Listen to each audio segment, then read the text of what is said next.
की मुलांनो आठवण करा, कारण आज बाबांनी अंतिम समय अचानक, ज्याप्रमाणे काल पण आपल्याला बाबांनी अव्यक्त मुरलीमधून कुठले 3 मंत्र दिले लक्षात आहेत का? काय काय सांगितलं बाबांनी? अति महत्त्वपूर्ण बिंदू कुठले मुरलीतले काल तुम्हाला जाणवलेले? कालची अव्यक्त मुरली सकाळची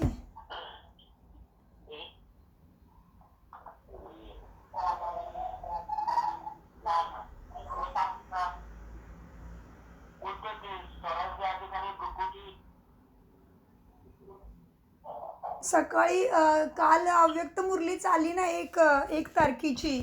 त्याच्यामध्ये बाबांनी काय सांगितलं सकाळच्या म्हणजे संध्याकाळी तर बाबा मिलन होतं, पण जी अव्यक्त मुरली होती संडेसाठी त्याच्यामध्ये मुख्यतः बाबांनी सांगितलं की मुलांनो तुम्हाला आता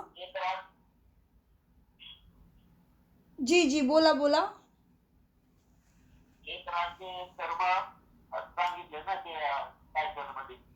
जी सार होता मुरलीचा, एक राज्य एक धर्माची स्थापना, एक भाषा, म्हणजे ज्याप्रमाणे सुखी राजा त्याचप्रमाणे प्रजा.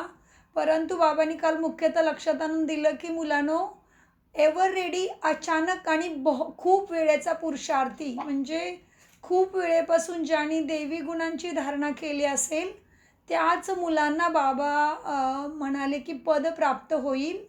आणि त्याच्याच अनुषंगाने आज पण बाबा म्हणतात की हा राजयोग आहे, तर नशिबावरती सोडून नाही चालणार की असू दे नशिबात असेल तर भेटेल असं नाही.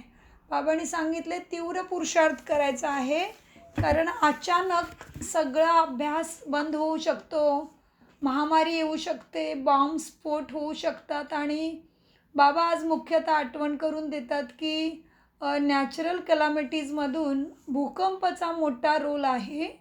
भूकंपामुळेच फायनल राऊंड होईल. त्याच्यामुळे बाबा म्हणतात की अचानकसाठी तुम्ही आत्ताच रेडी असले पाहिजेत. आणि बाबा म्हणतात की तुमची समज असेल की आम्ही तर करत आहे ना पुरुषार्थ, आणि काय काय काय त्रास घ्यायची गरज आहे, आपण तर सतयुगामध्ये येणारच आहोत ना.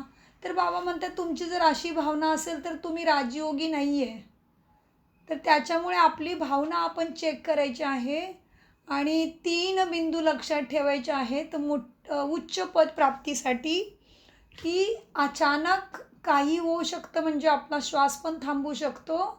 आणि एव्हर रेडी म्हणजे कधीही बाबांचा बुलावा आला तर आपण ज्ञान गुणाने आणि शक्तीने शृंगारित असलं पाहिजे, ज्याप्रमाणे देवी कशी व्यवस्थित सजलेली असते त्याप्रमाणे. आणि खूप वेळाचा बहुत काल का पुरुषार्थ चाहिए, बाबा बोले बहुत काल से आपके अंदर दैवी गुणों की धारणा दिखाई देनी चाहिए, अनुभव होना चाहिए, आपको मिलने से ही लगना चाहिए किसी को भी कि ये कुछ अलग है, इनका अभ्यास कुछ अलग है, इनको कुछ शक्ति मिली है. तो इस तरह से बहुत गहरी मुरली थी कल की भी, और आज की भी मुरली ऐसी ही है. और दूसरा अव्यक्त मास पूरा हो गया, और अभी कौन सा मास शुरू हो गया? बाप का मास, माना शिवरात्रि का मास शुरू हो गया. तो शिवरात्रि लौकिक की तो 15 तारीख को है, वैसे तो हमारे लिए रोज ही शिवरात्रि है, क्योंकि शिव घोर अंधेरी रात्रि में हमारे लिए आए हैं. तो शिवरात्रि के लिए भी सबके मनसा सकाश देते रहिए, उसका भी बाबा ने याद दिलाया है. तो आपने अभी बाबा को याद किया होगा, तो बाबा वहाँ उपस्थित है आणि बाबा सगळ्यांच्या समोर सम्मुख बसलेले आहेत. आणि मी आत्मा राजा भ्रुकुटीच्या स्वराज्याच्या सिंहासनावरती विराजमान होऊन बाबांच्या ज्ञानामृताचा संजीवनी बुटीचा एकाग्रतेने आदरयुक्त प्रशान करत आहोत. ह्या भावनेमध्ये एकाग्र व्हा. आणि आपण पाहूया आता महावाक्य आजचे. आज आहेत सुंदर तारीख 2 फेब्रुवारी 2026 आणि बाप दादा मधुबनमधून महावाक्य आहे. शिव भगवान वाच, गोड मुलांनो. हांजी बाबा, कुठली मुले? गोड मुलानं बोलताच आतून, एखाद्याला बोलायला आवडत नसेल वाणीमधून हांजी बोलायला, तरी मनापासून हृदयापासून आलं पाहिजे हांजी बाबा. म्हणजे तुमचं मन स्वीकार करत आहे की खरोखर भगवंत माझ्या समोर बसून मला ज्ञानामृत संजीवनी बूटी पाजत आहे. हे तुम्ही स्वीकार केलेलं आहे, म्हणजे तुम्हाला जाणवलेलं आहे तुम्ही अनुभवलेलं आहे की साक्षात भगवंतच मला भेटलेला आहे आणि मला देवी देवता बनवत आहे. म्हणूनसाठी जेव्हा बाबा मीठे बच्चे बोलते हैं या गोड मुलानों बोलते हैं तो हृदय से या वाणी से भी निकलना चाहिए। हाँ जी बाबा, जैसे कोई हमारे सामने बैठ के बात करता है तो हम उसको क्या करते, रिस्पॉन्ड देते हैं ना, हाँ हाँ जी जी जी हम आपको सुन रहे हैं, ऐसे। तो बाबा जब कहते गोड मुलानो, जी बाबा, तुम्ही माझी आठवण करा आणि माझ्यावर प्रेम करा, कारण मीच तुम्हाला कायमचं सुखी बनविण्याकरता आलो आहोत. असं कोणीतरी आपल्याला कायमचं सुखी बनवलं का आजपर्यंत भक्तीमध्ये? गुरु गोसाई कुणीच नाही. बाबा आपल्याला कायमचं सुखी म्हणजे प्रत्येक जन्माचं सुख देण्यासाठी बाबा निरहंकारी आहेत. त्यांना शरीर नाही आहे आणि ते कुणाकडून काही घेतसुद्धा नाही आहेत. तरी पण असा निरहंकारी बाप, निर्विकारी, निरहंकारी, निराकार बाप आपल्याला रिक्वेस्ट करतो की माझ्याच प्रेमामध्ये पडा आणि मलाच आठवण करा, कारण मीच तुम्हाला सुख देणार आहे सर्वदा. माझ्याशिवाय कुणाशीही मन लावू नका, कारण तुम्हाला त्याच्यामधून प्राप्ती होणार नाही आणि तुमचेच श्वास वाया जातील. म्हणून बाबा आज परत परत आपल्याला तोच पाठ पक्का करवत आहेत की माझीच आठवण करा, माझ्यावरतीच प्रेम करा. प्रश्न: ज्या मुलांच्याकडून चुका होत राहतात त्यांच्या मुखातून कोणते शब्द आपोआपच निघत जातात? म्हणजे ज्या मुलांना धारणा नाही आहे सद्गुणांची त्यांचे हे शब्द असणार आहेत. हां, उत्तरामध्ये की नशिबात जे असेल ते मिळेल, स्वर्गामध्ये तर आम्ही जाऊ ना. बाबा म्हणतात परंतु हे शब्द पुरुषार्थी मुलांचे नाहीत. अगर उच्च पद मिळवायचंच असेल, मिळवण्याचाच पुरुषार्थ करायचा आहे, त्याच्यामुळे नशिबावरती न सोडता, अगर ज्याप्रमाणे स्कूलमध्ये त्या मुलाला मोठं काहीतरी बनायचं असतं आणि त्याची बनण्याची काबिलियतसुद्धा असते, त्याची बनण्याची योग्यतासुद्धा असते, तरी पण समजा त्याला मोठा डॉक्टर बनण्याची इच्छा, त्याची काबिलियत आहे आणि तो म्हणतो की हां ठीक आहे मी नोकर बनला तरी चालेल, हॉस्पिटलमध्ये कचरा उचलणारा बनला तरी चालेल, पिऊन बनला तरी चालेल असं. तर बाबा म्हणतात तुमची कपॅसिटी, तुमची कुवत आहे राजा बनण्याची. तर त्याच नशेमध्ये, त्याच धारणेमध्ये, त्याच पुरुषार्थामध्ये तुम्ही राहिलं पाहिजे. त्याच्यामुळे उत्तर आहे की नशिबावरती न सोडता स्वर्गामध्ये जाणारच आहे. तर बाबा म्हणतात हे शब्द पुरुषार्थी मुलांची नाहीत की नशिबात असेल ते होऊ दे असं नाही. बाबा म्हणतात राजा बनण्याचाच, उच्च पद मिळवण्याचाच पुरुषार्थ करायचा आहे. उच्च पद देण्यासाठी जर बाबा आलेले आहेत तर मग आम्ही का कमी पद घ्यावे, चुका का आम्ही कराव्यात? आणि गीत चाललेलं आहे, बचपन के दिन भुला ना देना, आज हंसे कल रुला ना देना. तो जिस तरह से छोटे बच्चे छोटेपन में उनको कुछ ज़्यादा टेंशन नहीं रहता, जिम्मेदारी का एहसास नहीं रहता, भोला रहता है मन से, ज़्यादा चिंता नहीं करता है, तो छोटेपन में तो कितना अच्छे से खेलता रहता है, चाहिए तो थोड़ा सा ऐसे मम्मी पापा के पीछे पड़ेगा, थोड़ा सा ऊँ रोएगा और फिर खुशी में रहता है ना. तो बाबा कहते हैं तुम भी बाबा के बच्चे हो, तो कोई भी परिस्थिति आती, हिसाब किताब आता है तो नाराज़ नहीं होना है, रोना नहीं है, विकारों में नहीं जाना है. तो ये गीत का भी बहुत सुंदर अर्थ है कि बचपन के दिन भुलाना देना, आज हंसे कल रुलाना देना. माना सदा ही अपने गुणों को याद करते रहो, बाबा के साथ को याद करो, तो कोई भी परिस्थिति हमारी मनस्थिति को नीचे नहीं लाएगी. ओम शांती. गोड गोड रुहानी मुलांनी, बाबा सांगतात, गोड गोड रुहानी मुलांनी गाण्यांच्या ओळीचा अर्थ समजून घेतला. तुम्ही आता जिवंतपणेच बेहदच्या बाबांचे बनले आहात. सारे कल्प तर हृदयाचे पिताचे तुम्ही बनले आहात. सारे कल्प तर हद्दच्या पित्यांचे तुम्ही असता, परंतु आता तुम्ही बेहदच्या पितांची मुलं बनली आहात. आता फक्त तुम्ही ब्राह्मण मुलेच बेहदच्या वडिलांचे बनले आहात. तुम्ही जाणता बेहदच्या वडिलांच्याकडून आपल्याला बेहदचा वारसा घेता येतो आणि आपण आता घेत आहोत. जर बाबांना सोडले तर बेहदचा वारसा मिळू शकणार नाही, हे सुद्धा तुम्हाला माहिती आहे, लक्षात ठेवलं पाहिजे. भले तुम्ही समजावून सांगता, परंतु थोडक्यात काही जण थोडक्या वेळात थोडं समजून सांगतात, तर त्यांना एवढं काही समजत नाही, त्यांना संतोष प्राप्त होत नाही. कधी-कधी आपण प्रदर्शनी वगैरे सांगतो इतरांना भगवंत आलेला आहे, असं ज्ञान देत आहे. तर बाबा म्हणतात काही वेळा काही जण थोड्या ज्ञानामध्ये, थोड्या गोष्टीमध्ये संतुष्ट होत नाहीत. परंतु मनुष्याला धन पाहिजे, आणि धनाशिवाय सुख असू शकत नाही. म्हणूनसाठी धनही पाहिजे, शांती देखील पाहिजे, निरोगी काया देखील पाहिजे. परंतु तुम्ही मुले जाणता की दुनियामध्ये आज काय आहे आणि उद्या काय होणार आहे. विनाश तर समोर उभा आहे. इतरांच्या कोणाच्या ह्या बुद्धीमध्ये ह्या गोष्टी नाही आहेत. फक्त त्यांना सुख, शांती, धन पाहिजे, आरोग्य पाहिजे. परंतु ते कसं प्राप्त होणार ते मात्र त्यांना माहिती नाही. म्हणूनसाठी बाबा म्हणतात, विनाश समोर उभा आहे तरी देखील काय करायचे आहे तेच त्यांना मनुष्याला माहिती नाही. तुम्ही मुले समजता ना, कधी पण युद्ध लागू शकते. थोडीशी ठिणगी जरी पडली तर विस्फोट होण्यासाठी वेळ लागणार नाही. मुले जाणता ही नष्ट होणारी दुनिया जुनी दुनिया आता नष्ट होणार आहे.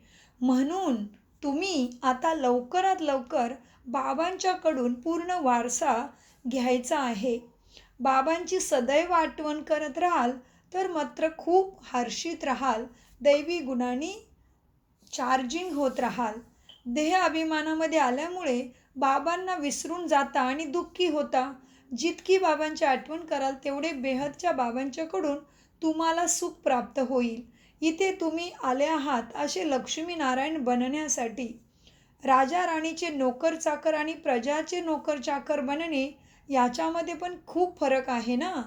आत्ताचा पुरुषार्थ मग कल्पकल्पासाठी कायमस्वरूपी होतो. तुम्ही आत्ता जे करणार ते तुमच्यासाठी कल्पकल्पासाठी नोंद होऊन जाते. शेवटी सर्वांना साक्षात्कार देखील होईल. आपण किती पुरुषार्थ केला आहे. आता देखील बाबा म्हणतात, आपल्या अवस्थेला पाहत राहा. अतिशय गोड बाबा ज्यांच्याकडून स्वर्गाचा वारसा मिळतो त्यांची आपण किती आठवण करतो.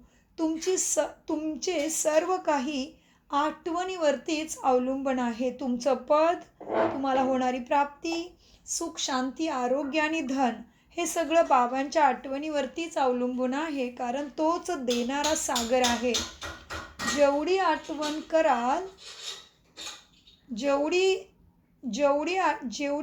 कराल तेवढा आनंद देखील होईल.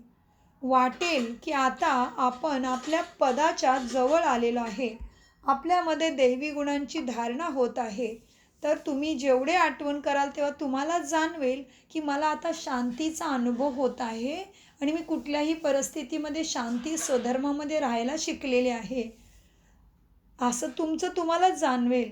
आणि काही जण आठवणीमध्ये थकून जातील आणि त्यांना समजणार नाही की आपण आपल्यामध्ये अजून दैवी गुणांची धारणा झाली की नाही, आपला योग ठीक आहे का नाही, आपण आपल्या ध्येयावरती पोचणे एवढी मेहनत करतो की नाही, आपण सफल होणार आहे की नाही, असे पण काही जणांना वाटेल.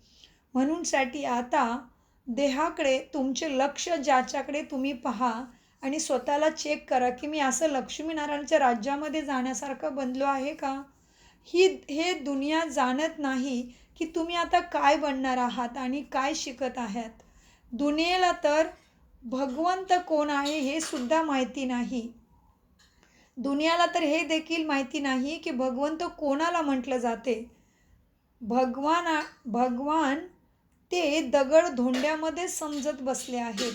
आता तुम्ही मुले जाणता आपण बाबांचे बनले आहोत. आता बाबांच्या मतावर चालायचं आहे. भलं तुम्ही कुठेही असा, परदेशात असा, जिथे असाल तिथे फक्त बाबांची आठवण करायची आहे. तुम्हाला श्रीमत तर मिळत आहे ना. आठवणीशिवाय आत्मा सतोप्रधान बनू शकत नाही. तुम्ही म्हणता, बाबा आम्ही तुमच्याकडून पूर्ण वारसा घेऊ. जसा आमचे मम्मा बाबा वारसा घेतात, आम्ही देखील पुरुषार्थ करून त्यांच्याच गादीवरती अवश्य बसणार. मम्मा बाबा राजराजेश्वरी बनतात तर आम्ही देखील बनणार, असे तुम्ही मुले म्हणता ना. परीक्षा तर सर्वांसाठी एकच आहे ना. तुम्हाला फार थोडे शिकवले जाते. फक्त बाबांची आठवण करा. तुम्हाला जास्त त्रास दिला जात नाही. भक्तीचे कर्मकांड, तीर्थ तप असं काही केलं जात नाही. तुम्हाला खूप अहो हॅलो. तर बाबा सांगतात की तुम्हाला फार थोडे शिकवले जाते. फक्त बाबांची आठवण करा. बाकी कुठल्याही गोष्टीचा भक्तीप्रमाणे त्रास सांगत नाहीत बाबा. किती सोपं करतात बाबा की फक्त मनामध्ये मला आठवण करा, माझ्याशी प्रेम करा. यालाच म्हटले जाते सहज राजयोगाची ताकद, सहज राजयोगाचे बळ. तुम्ही समजता, योगाने खूप बळ मिळते. कशाने मिळते बळ? कसला योग? आणि मनबुद्धीने बाबांना आठवण करणं अर्थसहित. तर तुम्ही जाणता आता राजयोगामुळेच आम्हाला खरी शक्ती मिळते, बळ मिळते. समजता आपण कोणते विकर्म केले तर मात्र आता खूप सजा खावी लागेल, कारण भगवंताने आपला स्वीकार केला आहे आणि आपलं पदसुद्धा भ्रष्ट होईल. म्हणूनसाठी आता विकारामध्ये जायचं नाही. आठवणीमध्ये माया विघ्न आणते म्हणून गायलं जाते ना, सद्गुरू का निंदक ठोर न पाये. सद्गुरू का निंदक उच्च पद प्राप्त करू शकत नाही. ते म्हणतात गुरुचा निंदक. निराकार विषयी कोणाला माहिती नाही ना. निराकार भगवंतासाठी ते गायन आहे की बाबांचं बनून सद्गुरूंची धारणा नसेल होत आणि विकारामध्ये जात असेल तर बाबा म्हणतात त्यांचं काय होईल? त्यांना त्रास होईल खूप, कारण बाबांची तुम्ही निंदा करवता तर उच्च पद मिळणार नाही आणि पापसुद्धा डोक्यावरती वाढेल. तर म्हणूनसाठी म्हटलं जातं सद्गुरूंचा निंदक उच्च पद प्राप्त करू शकत नाही, म्हणजे सद्गुरू का निंदक ठोर न पाये. ते तर म्हणतात गुरुचा निंदक, परंतु साक्षात सद्गुरू परमात्माचा निंदक काही प्राप्ती नाही करू शकणार. निराकारी विषय कोणालाही माहिती नाही. गायलं देखील जाते भक्तीला फळ देणारा भगवंत, परंतु ओळखत नाही तो भगवंत कोण आहे. साधू संत इत्यादी सर्व भक्त आहेत ना. हां, भक्तच गंगा स्नान करण्यासाठी जातात. भक्तांना फळ देऊ शकत नाही. भक्त जर भक्तांना फळ देत असेल तर मग भगवंताची आठवण कशाला करतात. हा आहे भक्तीचा मार्ग. सर्व भक्त आहेत. भक्तांना फळ देणारा एकच भगवंत आहे. असं नाही की जो जास्ती भक्ती करतो तो थोडी भक्ती करणाऱ्याला फळ देऊ शकतो, नाही. भक्ती म्हणजे भक्ती रचना आहे. प्रत्येक भक्त भगवंताचीच भक्ती करतो आणि भक्त आणि भगवंतामध्ये अंतर आहे. भक्ती म्हणजे भक्ती रचना. रचनेला रचनेकडून वारसा कसा मिळणार? वारसा तर रचेताकडून मिळतो ना. यावेळी सर्व का आहेत भक्त. जेव्हा ज्ञान मिळते तेव्हा काही जणांची भक्ती आपोआपच सुटते. म्हणजे त्यांना समजतं की मी आता डॉक्टर बनलेलो आहे तर परत 10वीचा अभ्यास कशाला करत बसू. तर डॉक्टरीमध्ये जे पद प्राप्त करणार आहे ते पण निघून जाईल. म्हणूनसाठी बाबा म्हणतात जेव्हा ज्ञान मिळते तेव्हा भक्ती आपोआपच सुटते, कारण ज्ञान जिंदाबाद होते. ज्ञानाशिवाय सद्गती कशी होणार हे त्यांना समजतं. सर्वजण आपला हिसाब चुकतू करून निघून जातात. तर आता तुम्ही मुले जाणता विनाश समोर उभा आहे. त्या अगोदर पुरुषार्थ करून बाबांच्याकडून पूर्ण वारसा घ्यायचा आहे. तुम्ही जाणता आपण पावन दुनियामध्ये जात आहोत. जे ब्राह्मण बनतील तेच मात्र पावन दुनियामध्ये जाण्यासाठी निमित्त बनतील. ब्रह्ममुख वंशावली. ब्राह्मण बनल्याशिवाय तुम्ही बाबांच्याकडून वारसा घेऊ शकत नाही. बाबा मुलांना बाबा मुलांनाच रचतात ना. मुळी वारसा देण्यासाठी रचला आहे तुम्हा मुलांना. शिवबाबांचे तर आपण आहोतच.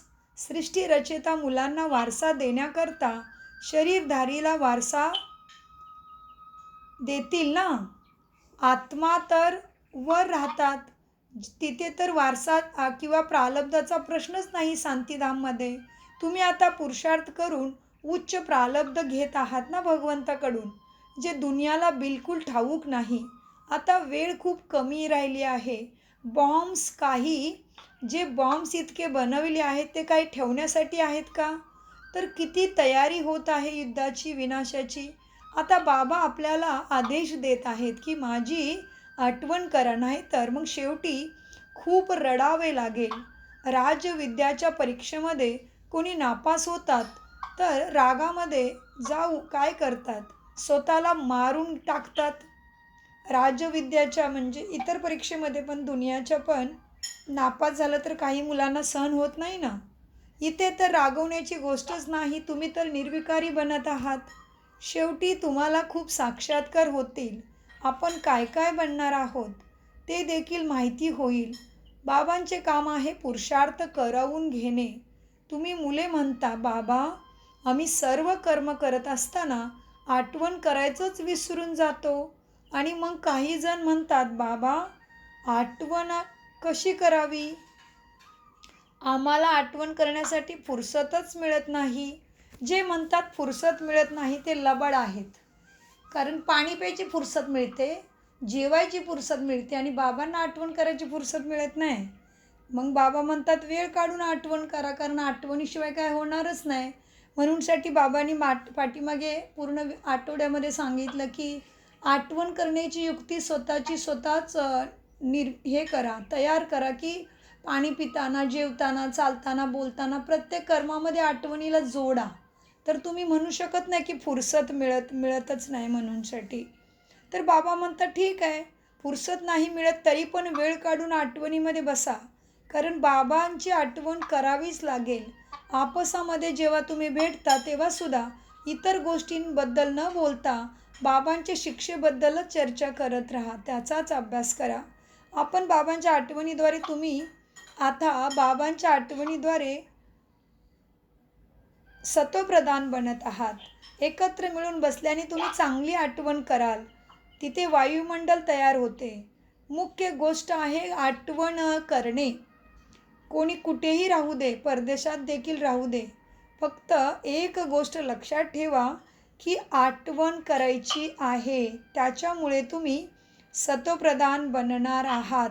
आणि एक गोष्ट लक्षात ठेवा, बाबांच्या आठवणीनेच सर्व पापेसुद्धा भस्म होणार आहेत. बाबा म्हणतात बच्चो मन मना भव, माझी आठवण करा तर तुम्ही विश्वाचे मालिक जरूर बनाल. मुख्य गोष्ट आहे आठवणीची. कुठेही जाण्याची गरज नाही, घरामध्ये राहा, फक्त बाबांची आठवण करा. पवित्र बनला नाही तर आठवणसुद्धा तुम्ही करू शकणार नाही. असे थोडीच आहे की सगळेच क्लासमध्ये येऊन शिकतील, मन नाही. सगळ्यांना समजलं आहे मन मना भव, भले कुठेही जा, परंतु सत्वप्रधान बनण्याचा रास्ता तर बाबांनी सांगितला आहे ना. तर सेंटरवर आल्यावरती सुद्धा चांगलं राहतं. सेंटरवर आल्यामुळे नवीन नवीन पॉईंट्स बाबा देत राहतात. जर कोणत्याही कारणामुळे तुम्ही येऊ शकत नसेल तरी पण आठवणीचा तर मंत्र भेटला आहे ना. कुठेही राहा, आठवण करत राहा. समजा पाऊस खूप पडत असेल, कर्फ्यू लागला असेल, कोणीही बाहेर पडू शकत नसेल, तर मग काय करणार. बाबा म्हणतात काही हरकत नाही. अशी परिस्थिती असेल की तुम्ही घरातून बाहेरच निघू शकत नाही, तरी पण आठवणीचा महामंत्र भेटलेला आहे. काय आहे आठवणीचा महामंत्र? मन मना भव. तो आठवणीचा मंत्र भेटलेला आहे. कुठेही राहा, काही कारणाने नसेल जाऊ शकत सेंटरमध्ये, तरी पण बाबांच्या आठवणीमध्ये राहायचं आहे. असं नाही की भक्तीमध्ये जी सवय लागलेली आहे की शिवाच्या मंदिरामध्ये जाऊन जल अर्पण करावंच लागेल, असं काही नाही.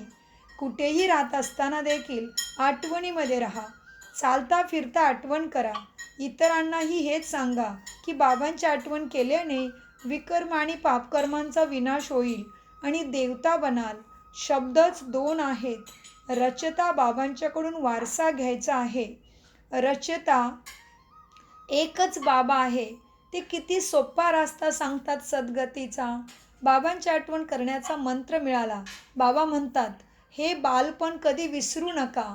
जर बाबांना विसरलात तर मात्र आज हसत आहात आणि उद्या रडावं लागेल, कारण बाबांच्या आज्ञाचं पालन नाही केलं. बाबांच्याकडून पूर्ण वारसा घेतला नाही. असे बरेच जण आहेत जे म्हणतात स्वर्गामध्ये तर जाणार ना, जे भाग्यात असेल ते मिळे दे. त्या मुलांना पुरुषार्थी म्हणता येणार नाही. मनुष्य पुरुषार्थ करतात मुळीच उच्च पद प्राप्त करण्यासाठी. आता जेव्हा की बाबांच्याकडून तुम्हाला उच्च पद मिळते, तर चुका कशाला करायच्या, आठवण कशाला विसरायची. ज्याप्रमाणे शाळेमध्ये जे शिकणार नाहीत त्यांना शिकलेल्यांच्या समोर नोकर बनावे लागते ना, त्याप्रमाणे बाबांची पूर्ण आठवण नाही केली तर मात्र प्रजामध्ये जाऊन नोकर चाकर बनाल. यामध्ये थोडाच आनंदी झाला पाहिजे नाही. उच्च पद प्राप्तीचाच अभ्यास केला पाहिजे. मुले, तुम्ही सम्मुख येऊन ज्ञानामुळे रिफ्रेश होऊन जाता जन्मोजन्मासाठी. बऱ्याच जणी बंधनात असलेल्या आहेत. हरकत नाही, घरात बसून बाबांची आठवण करा. किती समजावून सांगतात बाबा, काहीही केल्याने माझ्या आठवणीमध्ये राहा, कारण मृत्यू समोर उभा आहे. अचानक युद्ध सुरू होईल. असे दिवस येतील की युद्ध जणू काही सुरू झाले की झाले. रेडिओवरून देखील सर्व काही माहीत होते. म्हणतात, थोडी जरी गडबड केली तर आम्ही असे करू. म्हणजे जेव्हा साकार मुरली चालत होती तेव्हा रेडिओ होता ना बाबांच्या वेळेला, तर मोठे मोठे देश बॉम्ब्स वगैरे बनवत होते, तर ती न्यूज सगळीकडे पसरत राहते.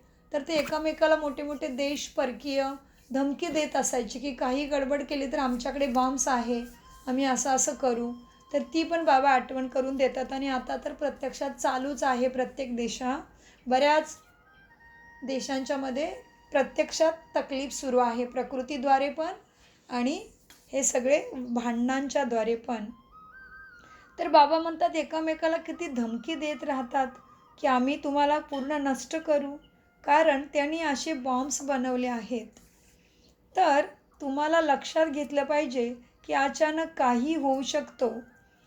त्यांना किती बॉम्ब्स आणि सायन्सचा अभिमान झाला आहे. बाबा देखील म्हणतात, मुले तर अजून योग बळामध्ये हुशार झालेली नाही आहेत. बरीच मुले अजून आठवणीच्या यात्रेमध्ये कच्चे दिसत आहेत. युद्ध सुरू होईल असे ड्रामा अनुसार होणार ना, परंतु तुमच्यामध्ये योग बळ नसेल तर कसं सगळ्यांचं दुःख दूर होणार.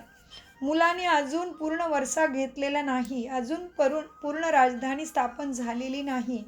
थोडा वेळ पाहिजे. पुरुषार्थ करून घेत राहतात बाबा. माहिती नाही कोणत्याही वेळी काहीही होईल. विमान कोसळेल, रेल्वे घसरते, मृत्यू किती सहज उभा आहे. धरणीकंप देखील होत राहतात. सर्वात जास्त काम भूकंपाचे होणार आहे. धरणी हालेल तेव्हाच तर सर्व घरे बिल्डिंगी कोसळतील ना. मृत्यू येण्या अगोदर बाबांच्याकडून पूर्ण वारसा घ्यायचा आहे. म्हणून अतिशय प्रेमाने बाबांची आठवण करायची आहे. बोला, बाबांची आठवण करायचं असते. बाबा, तुमच्याशिवाय आमचे दुसरं कोणी नाही. फक्त बाबांची आठवण करत राहा. जसे थोड्या मुलांना बसवून समजावून सांगतात तसे बाबा किती सोप्या पद्धतीने समजावून सांगत आहेत. दुसरा आणखी कोणताही त्राससुद्धा देत नाहीत. फक्त सांगतात, मुलांनो आठवण करा, मग बाप जिम्मेदार आहे तुमच्यासाठी. फक्त आठवण करा आणि कामचितेवरती बसून तुम्ही जे जळून मेलेले आहात ना, आता प्रत्येकाने मनबुद्धीमधून ज्ञानचितेवरती बसून पवित्र बना. तुम्हाला माणसे विचारतात की तुमचा उद्देश काय आहे ह्या अभ्यासाचा, त्यांना सांगा. शिवबाबा जे सर्वांचे पिता आहेत ते म्हणत आहेत, मामेकम म्हणजे एकाची आठवण करा तर तुमची विकर्म विनाश होतील आणि तुम्ही सत्वप्रधानापासून तमोप्रधान बनाल. कलियुगामध्ये सर्व तमोप्रधान आहेत ना. सर्वांची सद्गती दाता कोण आहे?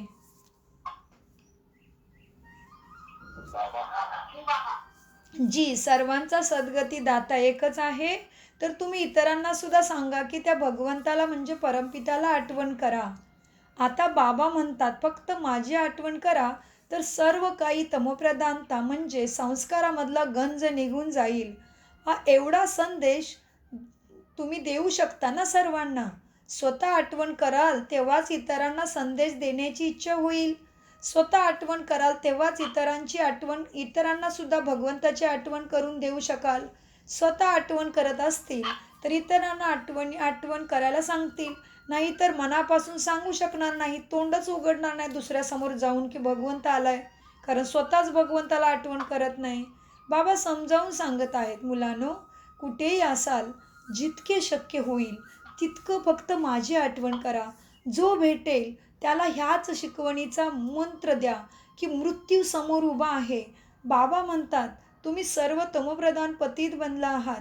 आता माझी आठवण करा, पवित्र बना. आत्माच पतित बनली. सतयुगामध्ये असतात सर्व पावन, तर पावन बनण्यासाठी माझी आठवण करा. आठवणीमध्येच आत्मा पावन बनते, दुसरा कोणताही उपाय नाही. हा संदेश तुम्हाला सर्वांना द्यायचा आहे. तरी देखील अनेकांचे कल्याण जेव्हा तुम्ही अनेकांचे कल्याण कराल तेव्हाच तुमचंही भाग्य उच्च होईल.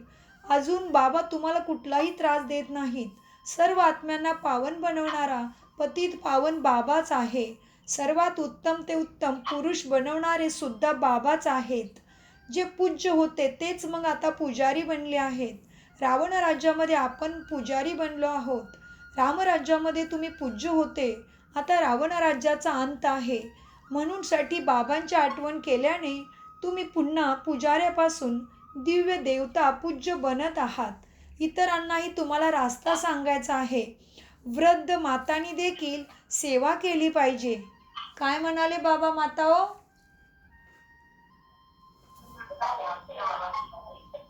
कुणी सेवा केली पाहिजे? वृद्ध मातांनी तर जोरदार सेवा करायची. म्हणायचं ना आता काय करू ग बाई, माझी आता केस पिकली, जाऊ दे मी आपली एकटीच बसते बाबा बाबा करत, कुणाचं काय व्हायचं तेवढं होऊ दे. नाही, बाबा म्हणतात वृद्ध मातांनी सुद्धा खूप सेवा करायची आहे.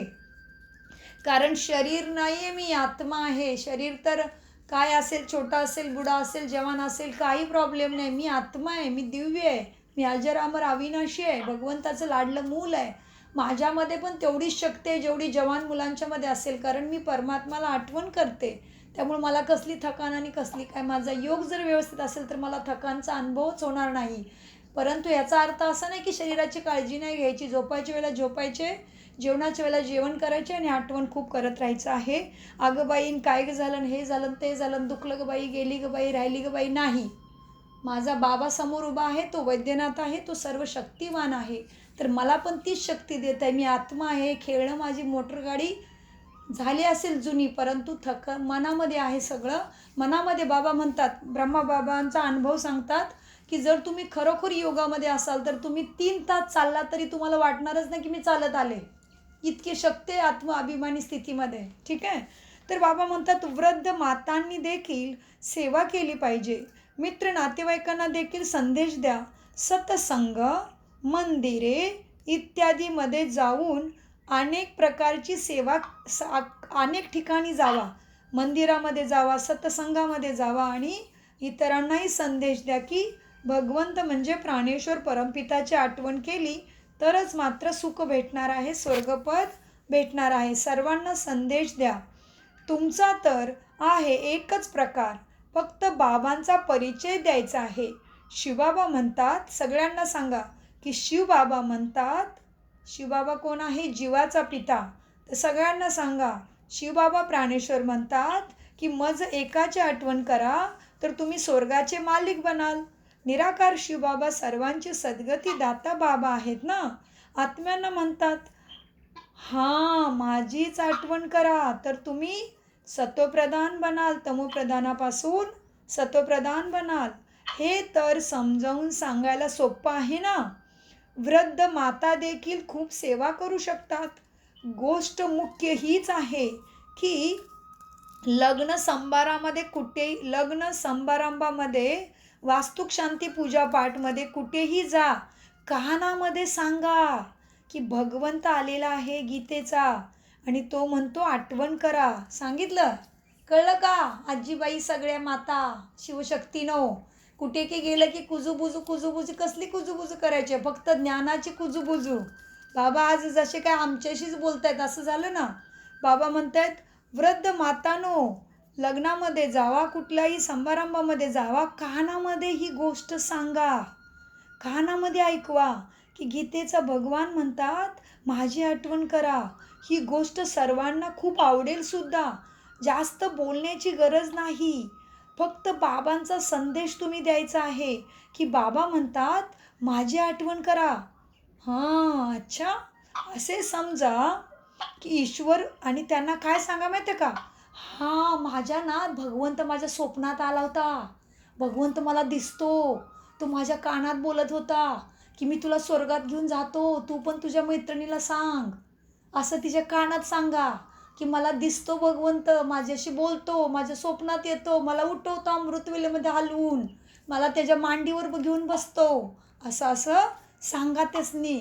म्हणायचं अगं भगवंत माझ्याबरोबर राहतो, तुला पण पाहिजे का भगवंत? लवकर लवकर ये, भगवंताला आठवण करायचं शिक. असं तिच्या कानात सांगा. हां, बाबा आठवणीच्या खूप युक्ती सांगतात आज. बाबा सांगतात असं सांगा, असं समजा की ईश्वर मला प्रेरणा करत आहे, स्वप्नामध्ये साक्षात्कार होतात, भगवंताचा मला आवाज ऐकू येतो. बाबा म्हणतात माझी आठवण करा तर तुम्हाला स्वर्गाचा मालिक बनवीन, तुम्ही तमप्रधानापासून सतप्रधान बनाल. तुम्ही स्वतः देखील फक्त एवढेच चिंतन करत राहा की मला बाबांची आठवण करून स्वर्गाचं मध्ये उच्च पद प्राप्त करायचंच आहे. हां, बाबा सांगतात मुलांनो एवढंच चिंतन करत राहा तर जीवनरूपी नौका जरूर पार होईल, दुःख येणार नाही, सर्व काही प्राप्तीसहित आत्मा निवांतपणे अंतिम यात्रामध्ये जाईल. फक्त माझी आठवण करा. आपण प्रत्यक्षात बेहदच्या पित्यांचे बनले आहोत. कुठल्या पित्यांचे? बेहद म्हणजे काय?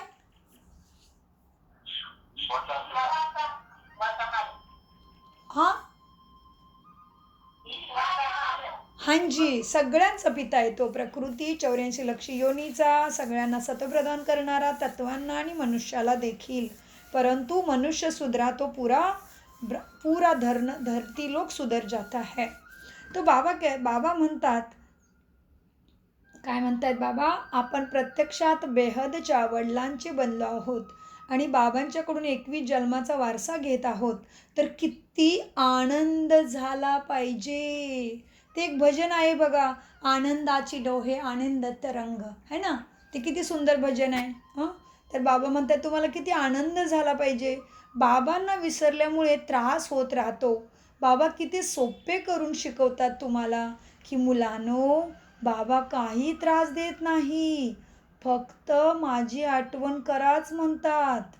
हां, स्वतःला आत्मा समजून बाबांची आठवण करा तर आत्मा सत्वप्रधान बनेल.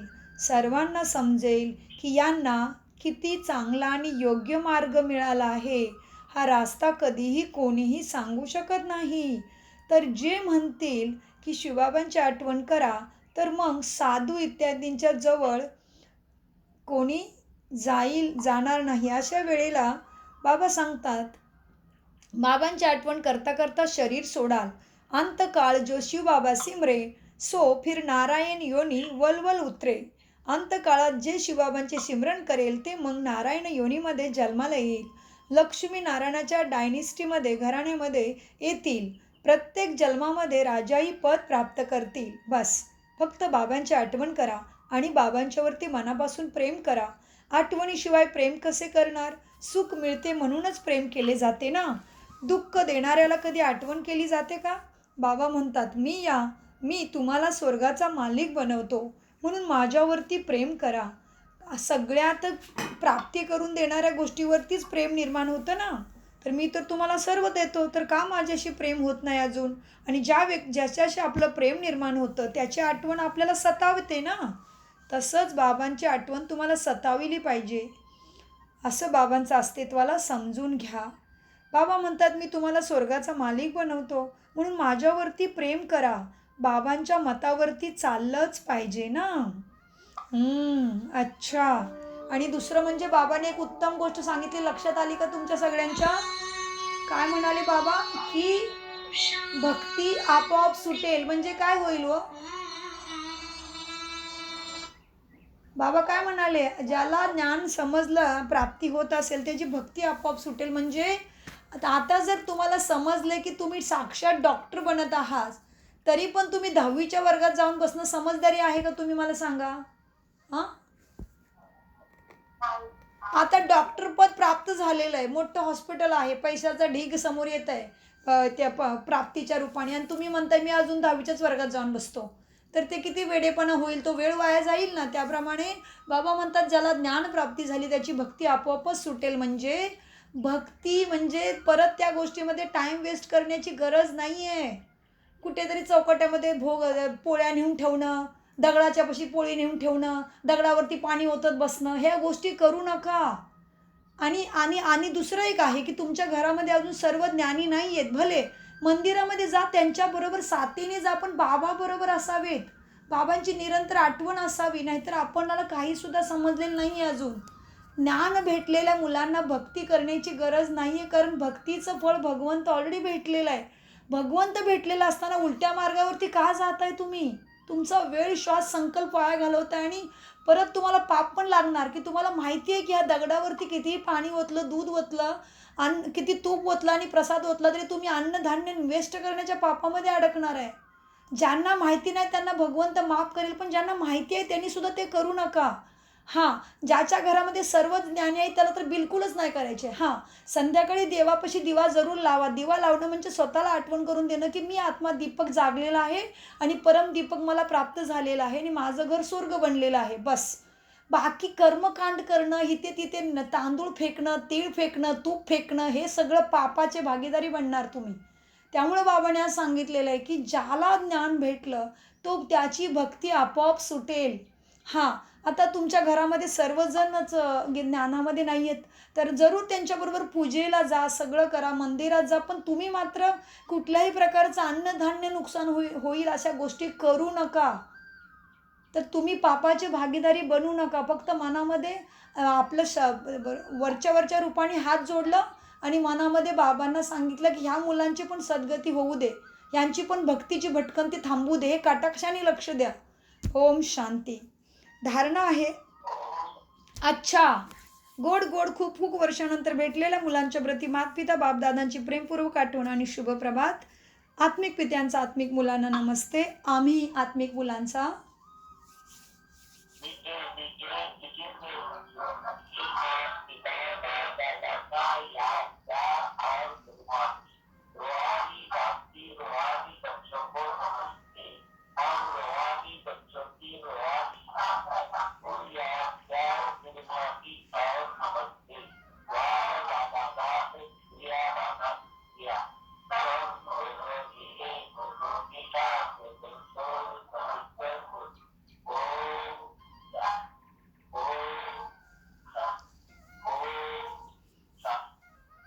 धारणेसाठी मुख्य सार. आनंदात राहण्यासाठी आठवणीची मेहनत करायची आहे. आठवणीचे बळ आत्म्याला सत्वप्रधान बनविते. प्रेमाने एका बाबांची आठवण करायची आहे. उच्च पद प्राप्त करण्यासाठी अभ्यासावर पूर्णपणे लक्ष द्यायचं आहे. असं नाही की जे नशिबात असेल ते मिळेल. नाही, चुका करणं सोडून द्या. पूर्ण वारसाचे अधिकारी बना. वरदान. हदच्या जबाबदाऱ्यांना सुद्धा बेहदमध्ये परिवर्तन करणारे स्मृती स्वरूपाने नष्टो मोहाभव सद्गुरू बापदादा माझ्या समोर उभे राहिले, माझ्या मस्तकावरती हात ठेवला आणि मला वरदान देत आहेत. हदच्या जबाबदाऱ्यांना बेहदमध्ये परिवर्तन करणारे स्मृती स्वरूप नष्टो मोहाभव.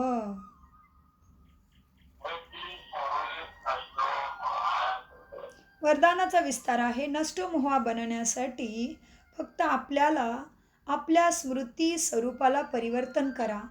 मोह तेव्हा होतो जेव्हा ही स्मृती असेल की आपण ग्रस्ती आहोत, हे माझं आहे, ते माझं आहे, मी अमुक आहे, हे जेव्हा लक्षात ठेवाल तेव्हा मात्र काय होईल, दुःख येईल आणि मोहसुद्धा नष्ट होणार नाही. म्हणूनसाठी बाबा सांगतात, जेव्हा तुम्ही समजता की सगळं काही मी करते, माझं आहे, माझ्यामुळे, तर मग तुम्ही ग्रस्ती आहात. ग्रस्तीचा उद्धार होणार नाही आहे, ट्रस्टीचा उद्धार करण्यासाठी बाबा आलेले आहेत. आपण ग्रस्ती आहोत, आमचे घर आहे, आमचे नातेवाईक आहेत. आता या हदच्या जबाबदारीला सुद्धा बेहदच्या जबाबदारीमध्ये परिवर्तन करा. बेहदची जबाबदारी निभावत असताना हदची जबाबदारी आपोआपच पूर्ण होईल.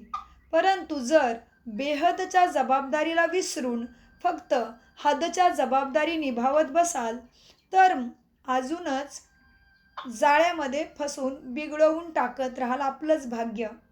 म्हणूनसाठी नष्टो मोहा बनण्यासाठी फक्त आपल्या स्मृती स्वरूपाला परिवर्तन करा. मोह तेव्हा होतो जेव्हा ही आठवण असते की आपण ग्रस्ती आहोत, आमचे घर आहे, आमचे नातेवाईक आहेत. आता ह्या सगळ्या आमच्याच्या गोष्टी परिवर्तन करून ही मला दिलेली बेहदची सेवा आहे, मी बेहद विश्वाच्या घराची सेवा करणारे आहे आणि बेहदचं भलं करण्यासाठी परमात्माने मला निवडलेलं आहे आणि मला बेहदचा वरसा राजाही देणार आहे. ह्या स्मृतीने कर्म करा तर मात्र पार व्हाल आणि मोहसुद्धा निघून जाईल आणि स्मृती स्वरूप बनाल. बोधवाक्य, अशी वेगाने झेप घ्या जेणेकरून गोष्टीरूपी ढग सेकंदामध्ये क्रॉस होतील. म्हणजे अशी झेप घ्या की सदा स्वतःला लाईटच्या शरीरामध्ये पहा की कुठलीही परिस्थिती सेकंदामध्ये तुम्ही पार करून जाल.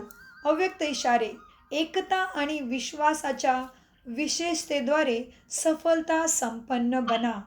कधीही कार्याच्या सफलतेच्या दोन श्रेष्ठ बाजू असतात. कुठल्याही कार्यासाठी सफलता मिळण्यासाठी, यश मिळण्यासाठी दोन गोष्टी असतात. आपसामधील विश्वास आणि दुसरा आहे एकता. जिथे संघटन रूपामध्ये सर्वांचं एकमत आहे आणि आपसामध्ये एकमेकाप्रती विश्वास आहे, तिथेच सफलता तिथल्यांच्या गळ्यातला हार बनते. संस्कार भिन्न भिन्न आहेत आणि असणारच, भिन्न भिन्न संस्कार असणारच. तरी देखील दुसऱ्याने टाळी वाजवली नाही, एकाने जर क्रोध केला तर दुसऱ्याने शांत राहावं तर टाळी वाजणार नाही. स्वतःला चेंज करावे, दुसऱ्याला परिवर्तन करण्याची इच्छा ठेवू नये. तेव्हाच मात्र एकता कायम राहून सफलता प्राप्त होत राहील. ओम शांती, ओम शांती, ओम शांति. गोड गोड मीठे प्यारे बाप दादा का अनगिनत पदम गुना शुक्रिया शुक्रिया शुक्रिया शुक्रिया फरिश्तों, शुक्रिया ड्रामा. कम बोलो मीठे बोलो. या कंटिन्यू.